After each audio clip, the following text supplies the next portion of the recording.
Hello, everyone, and welcome to our October Lunch Bunch program. For those of you who don't know me, I am John Griffin. I'm the Associate Director of Alumni Engagement here at the Colorado School of Mines Foundation, and very excited to be with you here today for this event. And if this is your first Lunch Bunch, welcome. We love seeing new faces and growing this family. And for those of you who are regular attendees, we're excited for you to come back and continue demonstrating your interest and support of Mines. We love seeing those familiar faces, and we really appreciate you all spending some of your day with us.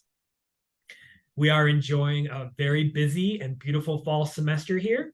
It doesn't fully capture it, but in this photo, all of the Mines fall colors are coming out. The trees are looking gorgeous. Campus looks great. So if you can and are able to, you should come on by. It's a lovely time of year to be on campus. Homecoming has come and passed and was very successful. So many people running in the 5K and joining us for football and the bonfire. It was a wonderful time. And here on the horizon is all of the holiday season festivities that we have planned. So our staff and our alumni are busy planning some really special events that will help keep you all connected and excited about being an ore digger. One of our big pride points, and hopefully many of you are aware, is that our football team is currently having a perfect season with a 7-0 record. Go Ore Diggers.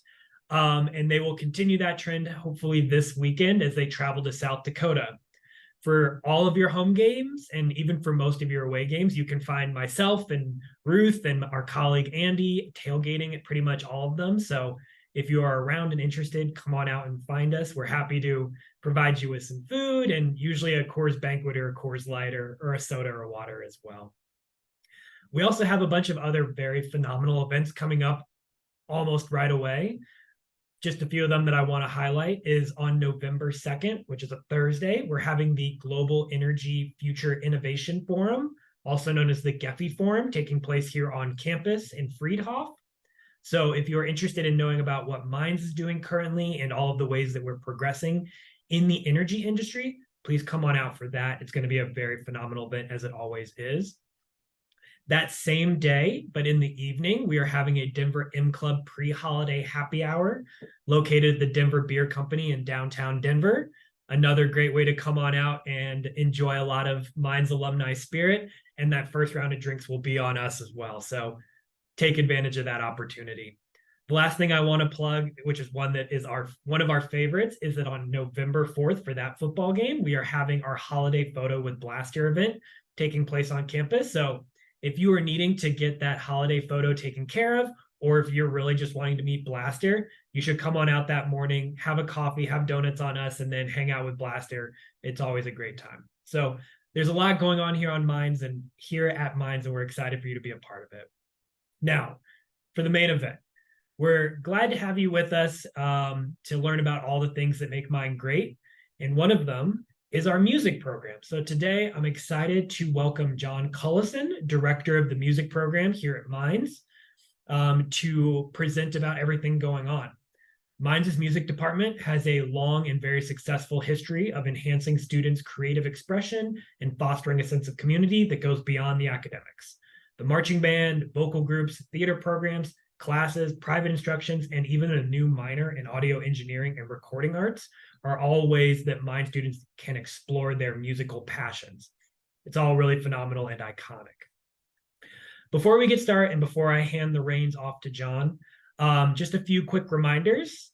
If you have submitted questions to us previously in your registration, those have been shared with John. And if not, and you just generate questions as the program goes on, you can put those in the chat of your Zoom. You'll find that at the bottom of your screen. Or John has also said that he loves to answer questions in the moment. So if there's something that you want addressed, please just feel free to either put those in the chat and I can ask it for you, or you can unmute and join the conversation right away. We're happy to have that. All of our Lunch Bunch programs are recorded and can be accessed on the Lunch Bunch page. You can find that at the alumni website, which is weare.mines.edu. So if you've missed one in the past that you want to catch up on, if there is one that you attended that you want to listen to again, or if you want to share these kind of programs with your friends and colleagues or family, you're able to visit that page and find them all listed on there. And they're all on YouTube, so they're very easy to access and review. And all of our archive of Lunch Bunch go all the way back to when we started doing this virtually back in 2021. So we have quite the catalog of Lunch Bunches that you can refer to. And as always, if you have any ideas for future speakers that would really interest you, we would love to know about that. So please contact me, contact Ruth, contact Gretchen. We would love to know your suggestions and what really interests you. And we're happy to work on setting those up. So don't be shy. All right. And with that, I'm all done. You don't have to listen to me much more. And I'm going to very excitedly ask Professor John Cullison to take center stage and let everybody know about the music program. Thank you, John, for that kind introduction. I'm going to be tapping some buttons here on my Zoom screen, so if I suddenly go away or things go wrong, please somebody let me know. But I'm really pleased to be here today to talk to all of you all and to share some information about what we're doing and kind of what's going on and what projects we're involved with, and just some wonderful things along those lines. So hopefully this works here in just a second, and I need to go up here and press this button here. And start the show, I think. So at this point now, you should be seeing a picture of me on your screen, and I do apologize for any screens that I'm breaking at this point. But I am here, and this is kind of what's going on. When I was asked to come and talk about our program and kind of what we do, I actually had to sit down and think for a second about how I wanted to present what we do and what we are and how we are much more than you might associate with sort of this program going on, especially at a school like Mines, where there is such an emphasis on engineering. And it occurred to me that a place to start would probably be the elevator pitch that I tend to give out when I'm at events or I'm meeting people, particularly parents of incoming students a lot of times. So I'm going to kind of start with that situation. Typically, I meet a lot of parents and incoming students when I'm doing our large recruitment events. Of the particular ones that come to mind are, of course, the Preview Minds events and the Discover Minds events, although I bump into prospective students all the time. And just as an example of this, over the summer, I was actually vacationing in Indiana with my family. We were seeing some of my wife's family out there. And we were at a restaurant, just kind of standing in line, getting some ice cream. And there was a family in front of us who were talking about doing college visits and all this kind of stuff. And of course, as a professor, the minute somebody says, you overhear somebody saying, "Oh, my son is thinking about going to school," your ears perk up. And then they said they were going to be in Colorado. And of course, then I interjected myself into the conversation. And I said, "Where are you thinking about going?" And they said, "Well, my son wants to be an engineering student." And I said, "Well, where are you thinking about?" And they mentioned Colorado School of Mines. And of course, I introduced myself to them at that point, gave them my office phone number, my email, and then they reached out to contact me about the situation not a week later when I got back. So we tend to bump into people who are interested in mines all the time. Now, that doesn't apply necessarily exactly to the music program for that example, but Mines is a known school. Anywho, I bump into parents and students who are asking me all the time, what is the music situation here at Mines? What is your program like? Is music all that you do? So we've kind of got this kind of elevator pitch that we sort of kind of give out at these large events. So I figured I would just go ahead and start there. Before I start, I'm going to grab some tea. Although we do at Mines musically, initially, we can sort of divide down the middle and kind of go into two halves. On the one side, we have this idea of our ensembles and our performance-based classes. These would be things like our bands, our jazz groups. This would be where our individual instruction classes sit. Things of that nature over there on that side. And then we have the academic classes like music history, maybe music theory, our music technology program lists on that side. we can kind of break the classes down sort of down the middle and kind of organize them thusly. Sort of the idea of ensembles and performances, ensemble and performance-based and academic. We center our program around our 4 large ensembles on the performance side. So if you're coming to minds with an idea of wanting to do music, you're going to be kind of looking at one of these 4 large general areas. These general areas include sort of our orchestra, our choir, our marching and concert band, and our jazz program. We do have a guitar ensemble as well, but they're sort of an offshoot of the growing guitar program, so they're not one of your. And typically, we get a lot of people interested in these 4. So a general overview of those ensembles looks a little something like this. First and maybe most well known to the general public is our marching band. Now, this marching and concert band is under the direction of Brianna Wolf, who is our new hire here, our newest member of our family. She came on about a year and change ago, and has taken this group. Her first semester here, of course, was in the fall last year, where oh, by the way, you're going to the championship game in Texas. Can you load the band on a bus and get them going on short notice? Which she did a marvelous job. It was a bit of a hectic situation running around our building over here for those couple of days. But they're very well known, very recognizable. Of course, our uniforms and our image and just the general spirit of the band really makes them a great ambassador, a great kind of group to have out front. But if you're coming from a traditional band program in high school, this is kind of where you're going to be setting up and kind of where your interest would lie.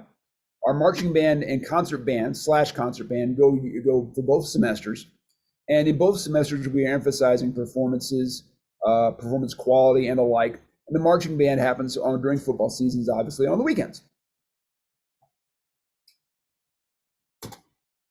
Next is the Philharmonic Orchestra. Now, this is an outgrowth of our string program. And just to give you a kind of a little background of what happens with this unit, when I first started, when I was converted from adjunct to full-time, one of my first duties was to sort of get this ensemble back in shape. And when I started, that first rehearsal I had, we had a cello, a viola, and 2 violins. Fast forward to today, the Philharmonic Orchestra, and the director Masakazu Ito, who is also our guitar person, has grown. This semester, we've got 100 pieces on stage. That's 100 instruments sitting on stage performing great works. These are, of course, works by Beethoven, Mozart, Bach, Rachmaninoff, the masters. And this is part of the established college literature that you would expect to run into at any school that had a music major. So we're doing very good work there. The orchestra has grown leaps and bounds. Professor Ito is an amazing conductor, an amazing performer in his own right. He is actually this weekend performing with the South Dakota Black Hills Symphony, and performing with their guitar concerto up there. So if you're up in that neck of the woods, do stop by. He is an amazing musician and an incredible addition to our faculty. We are blessed to have him, as we are blessed to have Professor Wolf as around. Also, I don't want to go too far afield, but that is our orchestra there that serves, of course, our more traditional string students and students who may not have a band experience, but may have an orchestra experience. And sort of that dichotomy of band versus orchestra is a very classic sort of dividing line for some people that we work very strenuously to get rid of. We have many students in our orchestra who are also in our band program, and vice versa. Now, of course, you can't. Typically, a violin player would not be in marching band, but these are students who have expressed interest in doing multiple things in multiple avenues, and that idea of multiple focuses, is something that I do want to come back to in a little bit. Then we would have our concert choir, and this is currently under the direction of Professor Kristen Carpenter. She is an adjunct faculty who has gotten her master's from UNC, and she's a very active performer in the local area, an amazing soprano. And this concert choir here is actually an outgrowth of what was probably the first music ensemble at CSM way back in the late 18s. So when we start talking about them in a second, this will kind of be tied in. But we've got them working here doing stuff all the time, and it's very, very wonderful, and they're very active there as well. Finally, we get to my neck of the woods. My degrees, my initial degree was in jazz performance and jazz composition and arranging. So of course, I am kind of in charge of our jazz program here, as we're calling it. Our big band is a typical big band that has 5 saxes, 4 trombones, 4 or 5 trumpets, and a rhythm section. And it's a very sort of a standard thing that you would expect to see. But our jazz program has gotten off campus to do multiple performances. Most notably, most recently, we were at local jazz station KUVO doing a live streaming performance. So we're very active there. And we get a lot of students who have a background in jazz who want to find a place to come and play. And we kind of have this option open for them. Oops, sorry, wrong button. Now, for each of those 4 groups, each of those large ensembles, we have a multitude of small groups that are attached to them. And just to give you some idea of what's going on here.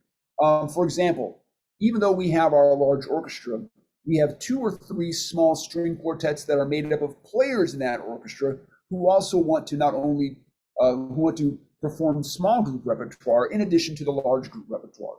So of course we have them filing out there as well. Our full orchestra also is capable, because they have a full string section, that we can also produce works that are designed for string orchestra or orchestra that would be without winds. So there's immediately that kind of versatility going on there.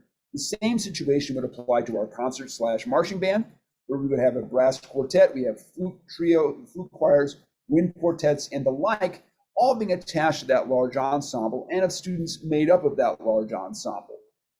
Our choir, because of our long tradition, is made up of students who want to be pursuing things like the barbershop quartets, or the female version of the barbershop quartets, what are called Sweet Adelines as well. And these are groups that are doing that traditional barbershop stuff. Now, as that has grown to a more contemporary thing, if you're familiar with shows like America's Got Talent or The Voice, you will have heard a cappella groups there doing modern arrangements, and we have students who are also pursuing that as well through our choral program. The jazz program does make use of some of the soloists from our choir, and as well as the orchestra. We're getting more and more of our vocal students who want to perform with these larger ensembles, which is challenging and amazing, and it can be an amazing transformative experience. Our jazz program, I've got the big band at work here, but I've also got somewhere between 4 and 6 additional small groups. Now that means I've got these jazz combos that are capable of learning the repertoire and developing this very uniquely American music that we call jazz. And they're performing all the time. It's not a situation where we have students sitting around. All of our students are playing. And also to this, we have maybe our newest ensemble, our guitar ensemble that Professor Ito is in charge of, where we have a large group of guitar students who are all taking lessons and being involved through our individual instruction classes. And they're performing works there, and there are small groups in there as well. Again, quartets, trios, and the like, and soloists featured.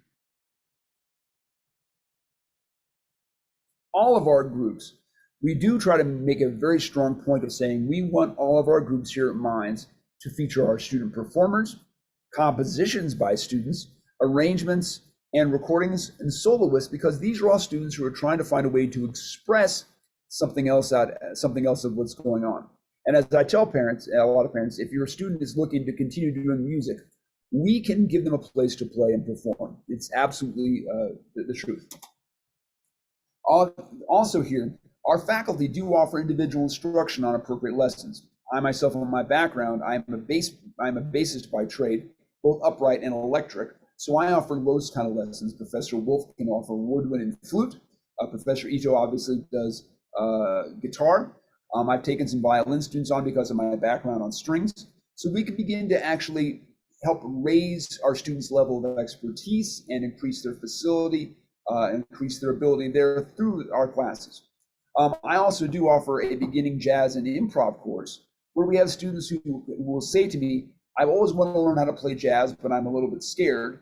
And I say, okay, well, here's a class where we're going to take you from soup to nuts, and we're going to get you rolling on this to begin to understand how to approach jazz, how it's not scary, how in fact it's very, very similar to the stuff that you call classical music, the stuff that you learn. We just have to tweak your viewpoint on this. A lot of parents will also ask the question, what's the audition process? And this is a point I want to make sure that I'm making. We have a very talented faculty here that we are very capable, and we're trying to do a lot of things. We don't have a formal audition process for any of our ensembles. Now, this has largely been due to the fact that currently we can find seats for everybody. Our program has grown dramatically over the past couple of years, and COVID, luckily, didn't seem to do a whole lot of damage to us. If we ever needed to invoke an audition process, it would be because we simply don't have enough seats in the ensembles or enough seats in the room. But generally, we have never subscribed to the theory that we want to exclude anybody who wants to do music. This means we have young players coming in. I should say young in terms of their experience, not their age. But we have young players coming in who are very much excited to play, but may not have the expertise yet that they want to have happening. And we get some players who, quite frankly, are close to world class, who could have gone to a school to be music majors. Our motto has always been, we're trying to raise boats. We're trying to increase levels. We're trying to get students involved. So that's kind of the way we approach that there. And make sure that I'm saying this. And before I forget, I'm going to try to go back a slide here. I do also want to say this, is that we do have, and we have had members of faculty and staff involved in our program as well. As a matter of fact, Chuck Stone has been very active in our group, in both my jazz program and in the guitar program for doing things as well. But we have members of the staff and faculty involved in multiple ensembles. And I want to make sure I say that to any of you who might be interested as well. All right, where am I at here? Okay, good. Now that's over there on that side of the fence. On this side of the fence, we have our academic classes. And all of our classes and ensembles are for credit, and all of them are classes and will have credits that do apply to the graduation requirements. We have on this side sort of the classes you would expect to be offered in a music program. We have music theory, which is sort of the nuts and bolts of how music works, especially in our Western European tradition. Why a C major chord is a C major chord, why a G chord voiced in a certain way will want to transition to that C major chord. I recognize as I'm talking about this, some of you may begin to think he's speaking Greek. There's some math here. As I'm fond of saying, music is a science. It's not an exact science, but it's there. We also talk about music history, our musical traditions of the Western world. We examine the trends that go from early music in Europe, how we've gotten to the stuff that we call rock and roll, how we've gotten and why we progress on. I teach a class in the summer of our history of jazz and American popular music, which looks directly at the influences of American music and how the stuff that we call jazz, how the stuff that we hear currently on the radio, how it evolved, how it began to be sort of what we consider to be contemporary popular musics, and the trends that go into that. We also, both semesters in the fall and the spring, offer what we call our beginning class piano, where we actually have students coming in and learning how to play piano and learning the rudiments of musical knowledge, basic music reading, basic music theory, some basic performance practices, basic music appreciation through that class. And we find that to be very, very positive, and that's offered here. But these are all traditional sort of music classes that if you were going to a school like CSU or Harvard or any of those others, you would see these classes listed in the bulletin. They would have these sort of classes available, and many times these classes would be available. I'm sure some of you as undergraduates may have taken or other places may have taken a music appreciation course that was offered. And these classes kind of fill in some of those areas. Where we differ a little bit from some other classes is as how things progress in sort of our non-traditional sort of areas. And these are our classes here. Now, I'll make sure I move that down so I can see what's going on. These would be classes like what we call music technology. Now, if you go to a school like DU or MSU downtown or CU, when you say to students who are there that they want to take a class in music technology, the first thought there will be, oh, they're going to learn how to use a computer program to record music and begin to do things involving computers. And that's entirely accurate, but that's not the whole picture.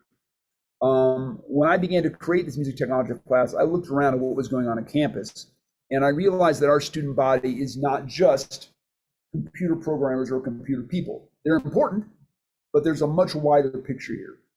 Our music technology course begins to look at how we design instruments, how we design sound, what materials are going into this, and most importantly, and I think this, how technology has affected what the stuff that we call music. And by that application, how engineers have become some of the prime drivers in the evolution of the stuff that we call music. It's terribly important. And when I talk about this, one of the best examples I can give is a materials example. Politics aside and kind of skewing that, we are running out of what we would consider to be good tone woods, the woods that make up violins or pianos or even clarinets. We're running out of them. They've gotten harder to import. They are not growing with the same kind of rate they're being consumed, deforestation, et cetera, et cetera. It falls to our materials engineers to begin to find reasonable and useful substitutes, which they're doing. And if you let me talk long enough, I'll say, hold on, and I'll go to the Google and I'll pull up images of composite trombones, of composite flutes made from carbon fiber, graphene, and other materials that are allowing us to create better instruments that are more durable and the like. Going into computer programming is an easy mark, but it's not all there is to the story. And I try to here in this class give this idea of how we progress on and we look at other things around. There's also our music technology capstone course, which is the last course in our MIRA, Music Engineering and Recording Arts minor, where I basically am taking these students and we're doing multiple recordings of our CSM ensembles. We're designing synthesizers. We're examining how students interface with acoustical situations. And it becomes almost a senior design course for many of these students who are approaching these things. I teach a course in audio and acoustical engineering and science, where we get down to the nuts and bolts of what sound is and how it behaves, but we don't just stop there. We begin to look at the psychoacoustic effects, how our brain is interpreting the stuff that we call sound, how wrong our brain gets it a lot, and what this means for the future about how we're interfacing it, how we developed from an acoustical standpoint the necessity of the MP3 code to transmit information quickly and effectively.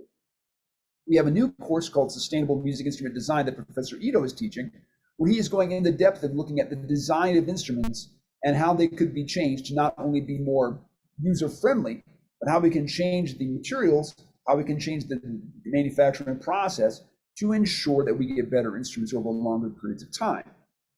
And we also have a course called Real World Recording, which is a 400 level course where we begin to send students out to the world to study cultures through music, where we have them ask questions and make recordings and examine how the music of a particular culture gives us insight and clues into how what's going on. Between our ensembles and our classroom classes, oh goodness, I looked at my watch and I'm like, oh, I'm talking too much again. We look at this here in terms of our classes. We have approximately 400 students from our student body involved every semester of our campus here, which if you begin to do some math, you begin to see that's a huge chunk of campus. We're really, really involved in what's going on here. And our students benefit from that. Hold on. Don't know why it didn't go forward, but that's fine. I'll click this button instead. There we go. Now, this does lead us into our Music Engineering and Recording Arts minor, which, like most minors on campus, is 18 credit hours. I currently have about 17 students in the pipe for this classroom, and that's one of the larger minors we have over in the Humanities, Arts, and Social Sciences division over in Haas. Is we designed this minor originally back in the day to begin to give our students an idea of how this technology, engineering, and recording affects stuff from both sides of the glass. Now, what I mean by that, if you're at a school with a traditional music major, no matter how you slice it, you're going to be talking to guitar players, trombonists, instrumentalists, and performers from their perspective. And they're always going to look at it, boom, at the glass. And they're talking to the recording engineer. Likewise, on this side, if we don't think about it in this way, we're going to be teaching our engineers how to sit behind the table and talk to the musicians. But we're not finding that synergy, and we really try to make sure here in this minor that we are allowed to do both things. And this is where it gets really hard, because I have a lot of students who enter in our minors who, in no uncertain terms, have a passion about music and feel very good about sitting behind a computer and creating a song or a composition using a computer and electronics and composing it, and that's great. And they don't come out of their bedroom. And because they don't come out of the bedroom, they're losing that human interaction. They don't know how to communicate their music or their ideas, and this is sort of the hidden hook in there, to other people. We want our students to be able to express their ideas and express their thoughts and make connections with other people. When I first started teaching here at Mines, I did a couple classes down at the old Epics department under Bob Connect. And Bob Connect used to preach this all the time, and I'm a firm believer in it. If you can't communicate what's in here to the general airspace, it doesn't do anybody any good. So we really try to make sure that our students are engaged in communicating their passion for music, their passion for the arts, and things of that nature to this. Now, having said that, Dr. Klemick, who was my predecessor here, who's now on a merit status, and he's still will wander around the building on occasion, he always says you need to make sure that we are always communicating that these skills they're learning here can apply to perhaps a secondary career for these students. Now, we know that since they're here at Mines, they should be getting jobs as materials engineers or computer engineers or underwater basket weaving engineers, whatever their area of expertise is. But we have students who've come through our program who are now out leading very valuable careers in this field. We have a student who's working up at K2 Audio up in Boulder who was retrofitting buildings as a civil engineer for acoustical purposes, to walk in to create the boxes which we build our buildings as now and make them usable sonically. We have an ex-student of ours who is running a business out of his garage in the oil fields up in North Dakota, building boutique amplifiers. And he's making a lot of money, but he's found a side passion on his 3 weeks on, 2 weeks off schedule in the oil fields. We have a student who's getting her doctorate now in this technology wing, and I think she's going to go back to teaching at UPenn pretty soon. We have students who have said, I'm not going to be an engineer. And while that's really scary to hear students say, I'm not going to do that, they're leading full-time music careers, which is amazing. These are students who are finding these career paths and career connections to the industry, to the careers, through our classes that we've been able to help them move forward. And I feel pretty proud about that. Now, new to this, and what has prompted a change for us a little bit, is that we are expanding our offerings to include other things besides just music. Hence why we are now Music and the Performing Arts, or to create another acronym on campus, MUPA or MUPA on here. We have our Music and Performing Arts. And this allows us to begin to explore our theater classes and presentation. Professor Joseph Bears came on our faculty a couple years ago and has piloted and created 4 full-time classes where our Mind students are encouraged to explore, yes, theatrical concepts, but also the ability to get up and speak in front of people. It's a very true fact at Minds that a lot of our Mind students don't feel at ease talking out loud and communicating. And that's exactly what these classes address. Our students are able to, for lack of a better term, perform. That's what a presentation is. That's what I'm doing right now. Professor Bears explores that and gives our students a way in to understand how to perform, how to hold themselves, how to move, what the history of performance is and how it works. We also this semester have begun to offer a visual arts course with local artist and educator from Regis, Professor Cipriano Ortega, where he is also going into the ideas of drawing and painting. Now, this applies here because even though we still have gotten into the world of CAD and computer-aided drawing, the ability for an engineer to sit down with a pen and paper on a cocktail napkin and sketch out that next big idea, that's important.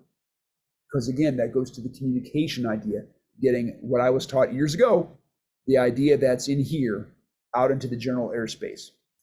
I think this is really a place where these things shine. So when I end the elevator pitch in this brief talk, I say, look, students who are coming to Minds here who are looking for other opportunities to continue doing something performant and artistic, we have those opportunities here. And this is one that I make sure that I say. A lot of students were under the assumption that then when they went to an engineering school, oh no, you can't do anything like that anymore. You got to put the trumpet in the closet. You can't do anything. That is the furthest thing from the truth. Here they find a place to explore these options. Here they find a home to begin to express and play and be challenged to become better musicians and better human beings. And this ties really big into the recruiting focus that I think we really aid here, is that students who might feel neglected at other schools, and we've heard stories about this, when students have gone to other engineering schools, the engineering counselors will kind of poo-poo things. Here, there's a place for them. Currently, our program lives over here by the roundabout on the southwest corner of campus. We live in the Ford building, which is adjacent to the shipping and receiving building. Now, if any of you have been around Golden for a while, you will remember at some point this building that we currently inhabit was a Ford dealership, hence the name, the Ford building. I didn't choose this name. That's Mines Administration at work for you. Thank you much. Sorry, Ruth. We have two large spaces here in the building. We have what we call our showroom, which is where the Pintos and the Mustangs used to actually sit. And this has become our large classroom space. We have a multi-purpose 40-seat classroom in here. And additionally, we have our piano lab as well in the same space. So we can serve 24 piano students and be running classes at the same time. And this is where almost all of our music classes are. And that's a good thing because this is where we keep our trombones and our machines that go honk and things of that nature. We also have practice facilities for students involved in our music program here, as well as our recording studio, which is part of our music technology program and our Mira Minor. In addition to our control room and two small things. Right before COVID hit, we actually had a donor that installed our group of instrument lockers that actually act as not only instrument lockers, but sound baffling and dampening. So we have that going on in here as well. And in the back, that used to be the large garage for this building, is what we call our performance space. This is where our orchestra until this semester was rehearsing, and to where our concert band until this semester was rehearsing, where my jazz big band and all four of my combos, in addition to our percussion ensemble and some of our quartets and et cetera, and our theater classes, all rehearse. So we're doing things back there full time. Our orchestra and concert band have moved their Tuesday and Thursday rehearsals over to Bunker Auditorium in the Green Center. And so we've set up a place to live over there. And that is also where almost all of our ensembles perform. And the advantage to having your rehearsals in the hall where you're performing is huge because you become used to the space and the way things sound. Now, some history about our program really quick. Our choral program, our choir, actually, if we go backwards, was the first music kind of thing happening here at Mines. Somewhere back in the 18s, started out as a men's glee club. And we've just, as I'll talk about in a second, we just started the cleanup of our choral library, where we found music going all the way back to that time. So we have some historical documents here. It's fantastic. Officially, the marching band kind of came into existence around 1912, but we have it actually known for a fact it's starting earlier. Now, this is where the mists of time have kind of clouded the issue a little bit. At some point, the University of Colorado, our cousins up the road, announced that they were going to be starting a marching band. Now, we think this is around the late 18s, maybe 1895, maybe 96, somewhere in that neck of the woods. Well, our predecessors here at the school got wind of this and didn't like it.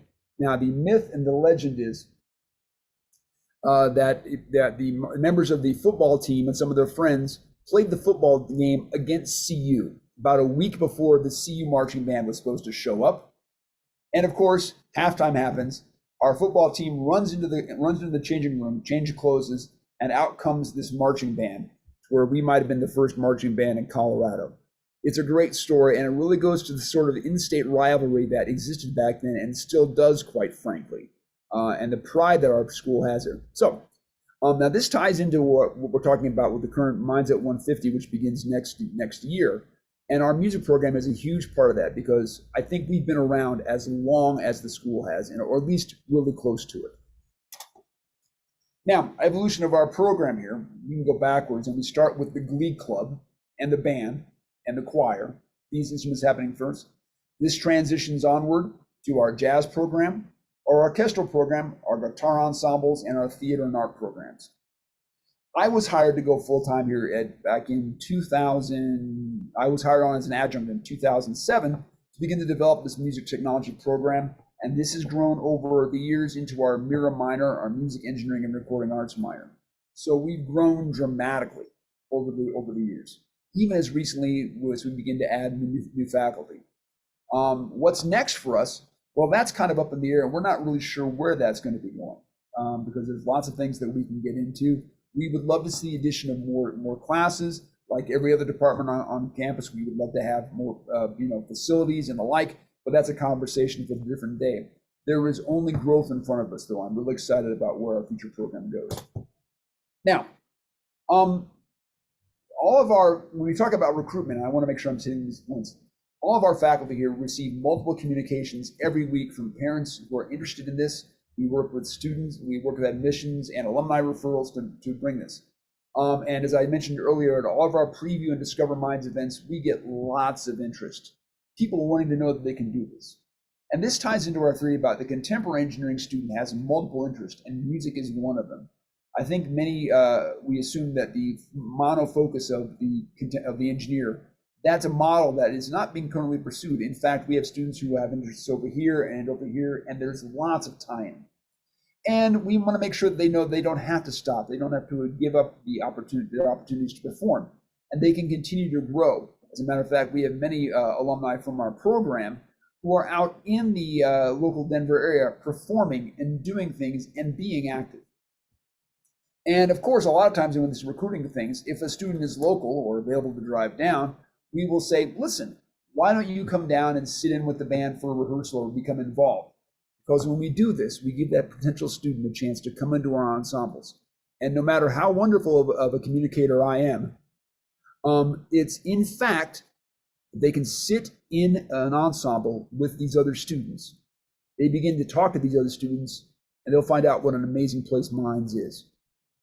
Our students and our ensembles do the recruiting for us. Many students will list this being involved in our ensembles as a positive, stabilizing signature part of their time here at Minds. One of those signature experiences that President Johnson has talked about. We have performance opportunities for ensembles, and I've listed things like our performances at KUVO and the football championship for the band, but also parades and our international travels. And these are all tying into this. This kind of goes to what a band or any of our larger organizations is. It's kind of one big happy family. Maybe dysfunctional, but one big happy family. And we have freshmen who come in who are looking for guidance, and they're going to find that section leader, that elder classman who's going to put their arm around them and say, listen here, little shaver, this is what you're going to go do to make sure you can make it through your time at Minds effectively. This is a huge thing for us. We have a chapter of Kappa Kappa Psi, which is the international band fraternity, who functions within our program here, and they pursue this and delve into this and really just kind of make this experience so much of a family that it really is. Some important events that we've done over the years and we continue to be involved with. First and most recently, I'm sorry, I'm seeing a question here that I need to happen. Are there opportunities for Minds alumni to participate, perform with the bands and the orchestras and the choirs? Yes, if you want to come play and you're able to, come talk to me. We would love to bring you in. Yes. Then there's somebody else that's asking, based on your experience with the KOVO, do you plan on streaming future events? Yes, we do. We're trying to figure out a way to make that stable. In fact, one of the Minds broadcasting clubs wants to be involved with us, so we're trying to get that happening as well. Good, I saw those. Thank you. Important events we've done. Yes. There was another question by Steve James above those. Saying, I'm sorry, Steve. Mr. James, I'm sorry. Let me get it. I recently listened to a podcast in Trevor Reaching to Canada focusing on developing synthetic string instruments to lower the cost of youth to learn music. Do you have similar activities with or without students and professors in other engineering departments? We have. We haven't gotten to the point of designing instruments, but I know Professor Ito, through that instrument design class, is exploring those options. One thing that I do in my music technology class is we have students create instruments from scratch, from found materials. This gives them a chance to understand not only the evolution, because no matter where in the world you live, you can't go out into wilderness and take a walk and stumble upon a grove of freestanding organic clarinets. All of our instruments at some point were created from something. And if we can understand the progression, the engineers can begin to look at this and say, this is how we got from A to B. But yes, we are working, we would love to be more involved with those things. And we're talking to people over material science to try to find some avenues for this. How am I doing time? John, how am I doing time-wise? You're doing well. Since we're asking questions as we go along, you can keep going for another 5 minutes or so. Great, I will try. Have another question asking how we can learn more about different performances. The best bet, quite frankly, if you are around, is to wander over and ask me. I will, as you are finding out, I will talk your ear off. But if you send me an email, jculliso@minds, and I'll put that in my email here, and my email will be at the end of the performance, although I'm sure both John and Ruth are able to get it to you as well. We'd be happy to send you listings. Those things do go up on our Facebook page, which is Minds Music on Facebook. And we also, those dates are listed through the Humanities, Arts, and Social Sciences website as well. So we've got these kind of signature experiences here that we've done, and I'm going to power through those, although these are wonderful things. That leads us to our sort of current projects that we're doing. Currently, we are in the final stages of refurbing our Green Center organ. I want to talk about this real quick because this is a replica of the Radio City organ that we have. And it's one of 10 in the world. It's actually a really wonderful, amazing, unique instrument, and it's probably one of the best organs. It might be the best organ here in Denver, but I'm admittedly biased about that.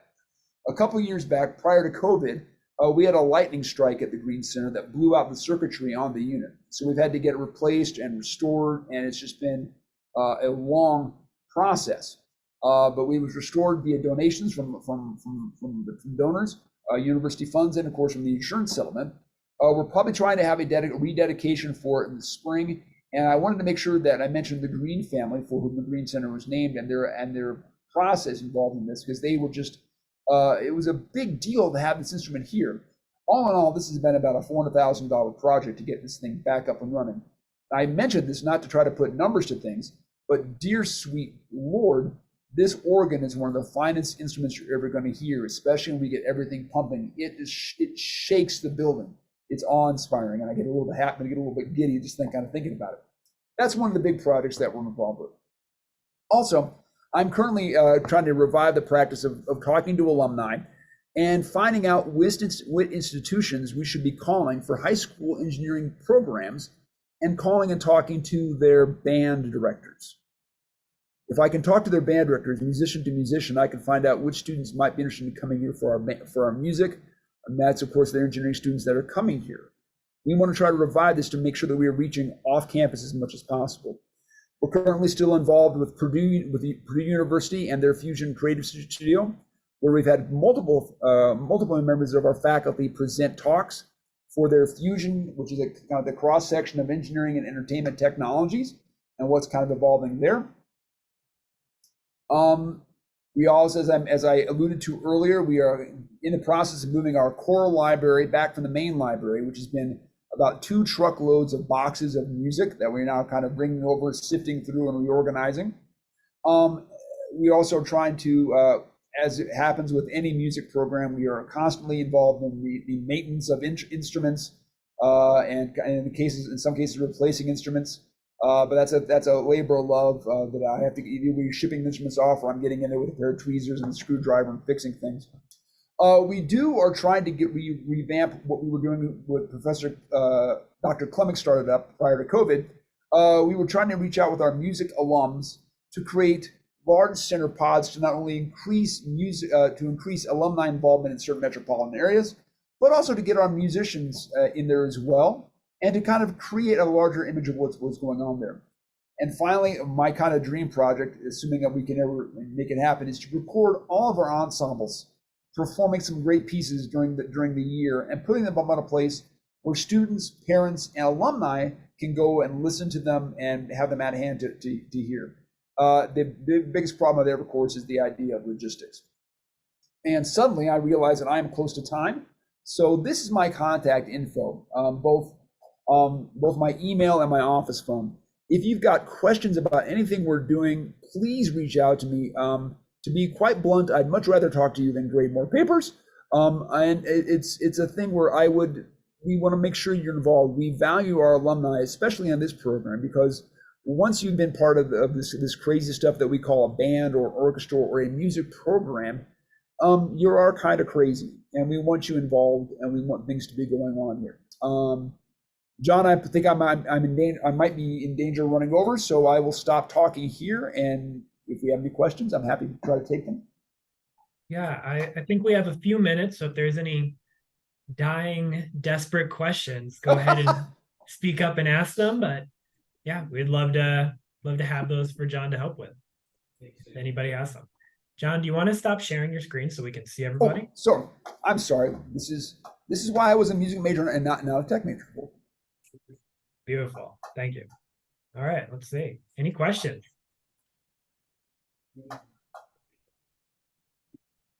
I have a question. Yes. Can you guys hear me okay? All right. Many moons ago, when I worked for another institution, we had a program called the Alumni Audit, where alumni could pay a nominal fee and attend the class of their choice strictly for enjoyment. There was no credit given. They didn't even have to buy the textbooks, but it was just a way to encourage continuing education, lifelong learning, bring alums back to campus, connect them with students. I mean, all the things. Now, at a school like mine's, I'm not sure how many alumni would want to come back and take, differential equations, right? No, thanks. But hey, some of the music classes that you're offering, I think, are super cool.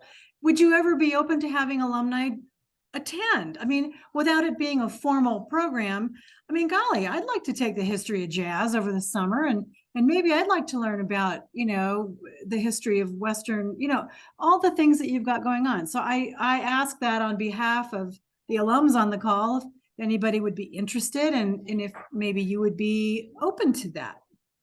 There's two parts to there's a two-part answer for that, and that goes back to our idea of ensembles and academic classes. Yeah. The academic classes, if you are interested, give me a call. I'm happy to make adjustments. The only limitations we have for that are the amount of seats we have in the room. So just be aware of that. But if you're inclined and you want to, give me a holler. I'll tell you when, I'll tell you where. Come on and hang out. That's lovely. Cool. If you want to if you are interested in maybe getting back into music and playing in an ensemble, as Chuck Stone will tell you, you will be asked to participate in the ensemble. It is not a situation where we want to have people sitting in the back and kind of not doing. We want you to bring your horn or your voice and be involved, because that is, without putting too fine a point on it, that's what makes this music stuff great. Music is an active, performance-based thing, and not only do people benefit it just from in general, but I know that our undergraduate, our current students, our current graduate students, whenever we have faculty or staff involved in our ensembles, it's an enriching experience for all of them. Professor Rule Snyder is in one of our jazz combos and has been for a number of years. And he just speaks highly of the connections he's able to make with students sitting next to them, performing as a group. Really is a benefit. So if you want to come take a class, I'm happy to mi casa es su casa. Come on over. It's all good. If you want to come play in a group, that's fine, but we're going to want you to play, because that is the important thing. It's a situation where involvement is so important. And for any faculty, Christine Homer, I believe, who is our current chief of HR, I think, if I'm getting that right. She's actually playing in our orchestra.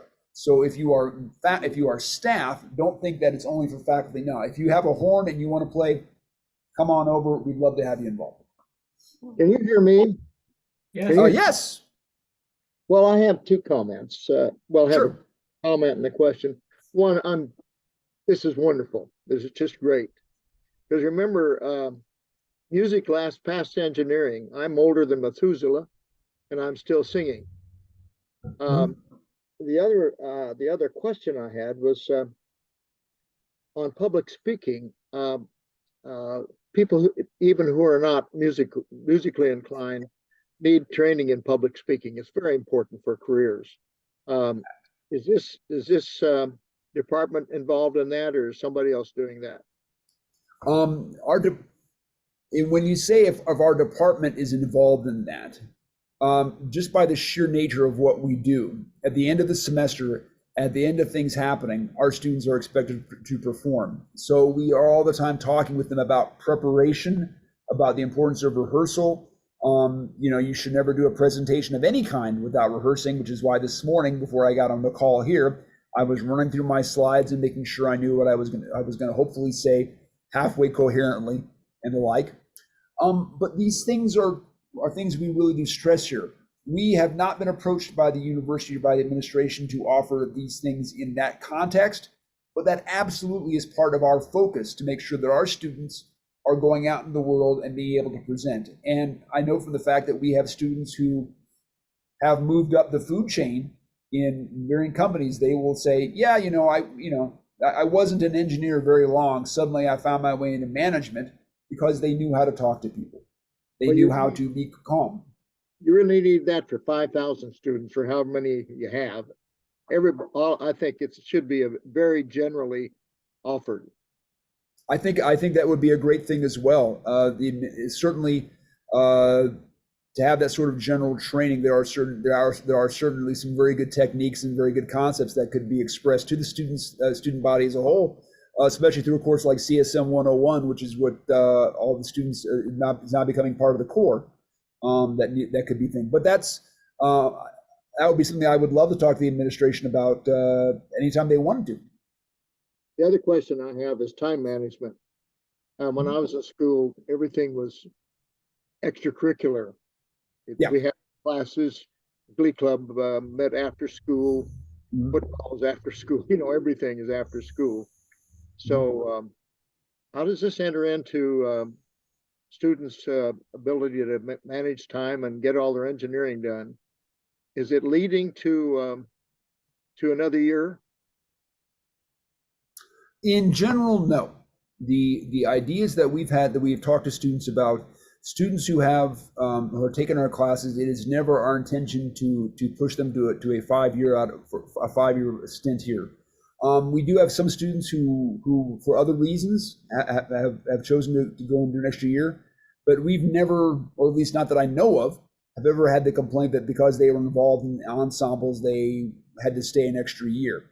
Now, having said that, we've had to tell some students, no, you cannot play in orchestra and in band and in jazz band and sing in the choir, and because we've got some crazy people who will want to do all of this all the time, and we want to welcome them. But I've had to tell some students, you're here to be an engineer, right?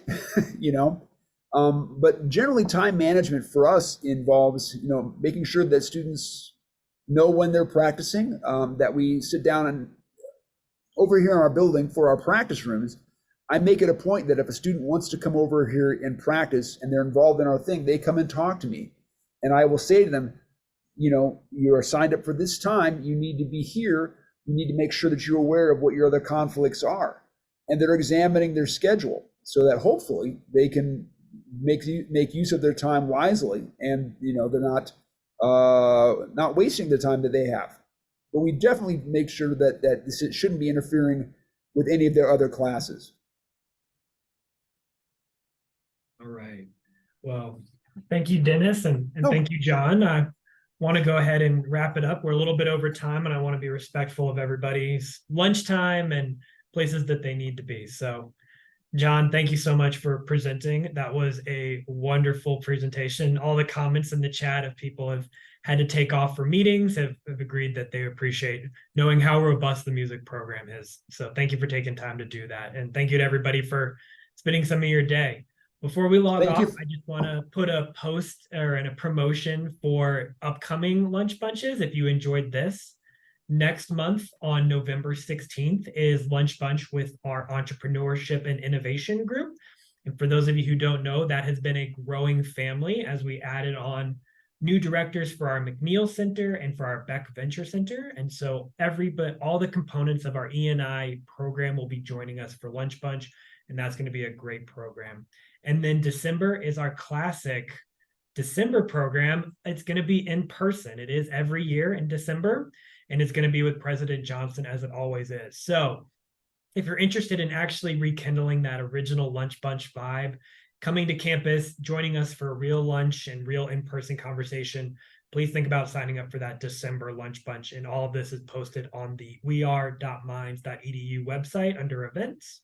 And that's where you can find that in this registration link. So with that, I just want to thank everybody once again, John and everybody. We really appreciate it. And it's been a great event, and love learning about all the music and the celebration happening here on campus. So with that, have a great rest of your day, everybody. Take care.